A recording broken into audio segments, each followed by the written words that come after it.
Well, heidi ho, everybody. Patrick Clark here with Berkshire Hathaway HomeServices. I am here with Mr. Leo Zuniga of Fairway Mortgage, and we're gonna do kind of like a CNN newscast style post here.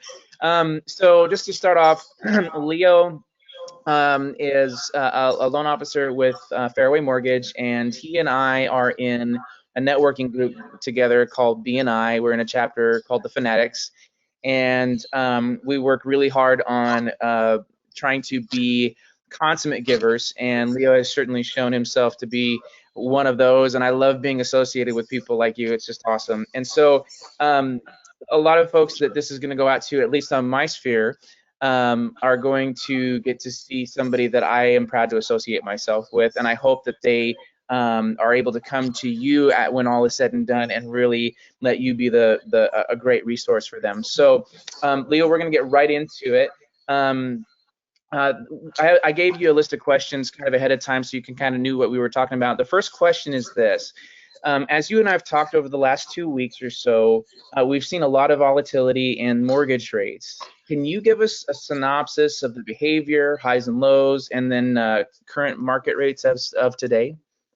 Yes, I can. And it's been a roller coaster, to say the least, with respect to normal behaviors that we're accustomed to watching and anticipating. The indicators that we normally watch have not been reacting or behaving as we normally see.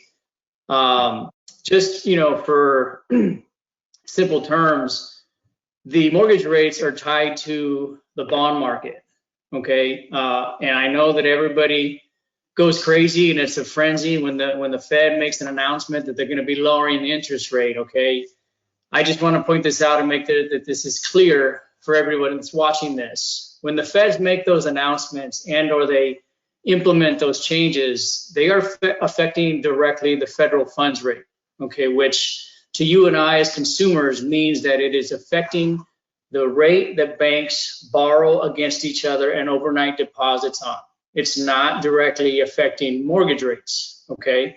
However, there is a ripple effect that can come later on. Now, the federal funds rate affects items like auto loans, credit cards, installment loans, anything that you would go to your local bank for, okay? It does also impact home equity lines because banks do impact or offer home equity lines. However, it's not affecting your mortgage rate per se. Now, what that does is that also creates a shift in the financial market, which is where stocks and bonds and everybody else is also invested in. So what that does is it's creating a ripple effect so that the bonds can change. Now, the correlation is the bond market is an indirect effect of what rates do. So if bonds go up, rates come down. If bonds go down, rates go up, okay? So with respect to what's going on right now, there's been a lot of push and pull in every which direction, aside from what we're normally used to seeing. And with respect to, a simple synopsis, I don't think we have enough time on this chat today to cover all of those angles, but we're typically, right now kind of on the fritz as to what's going to happen in the short term. Rates actually have gone up. And a few weeks ago, very early in March, they hit the high 2s and low 3s. And the refinance market just went crazy. Okay, and there's still a very high volume of refis being pushed through, but for the purchase side and even the refi side, they did not stay, they haven't stabilized, and they've gone up, they've gone down, they've creeped up again. And right now, for the most part, with a very good credit score, you can get a 30-year fixed, 3.625, 3.75, depending on when you lock. And we are watching it like hawks right now because it is day to day. And every 2 hours, we're having notifications that, hey, we need to lock now. We're going to have a pricing change.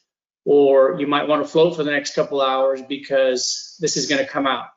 Just yesterday, the unemployment number came out at one of its highest it's ever been in history.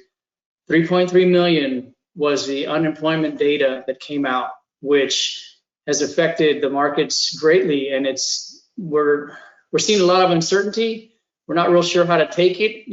Don't have a crystal ball where I could say, hey, in 2 weeks this is what's going to happen, or in 3 weeks rates are going to come down to this. But it's just one of those high volatile periods that I've ever seen and or even sustained, and it's a little nerve-wracking, but I've got to go with what's happening day to day and just roll with the punches for now. I hope that provides some insight as to what we're seeing on the mortgage side.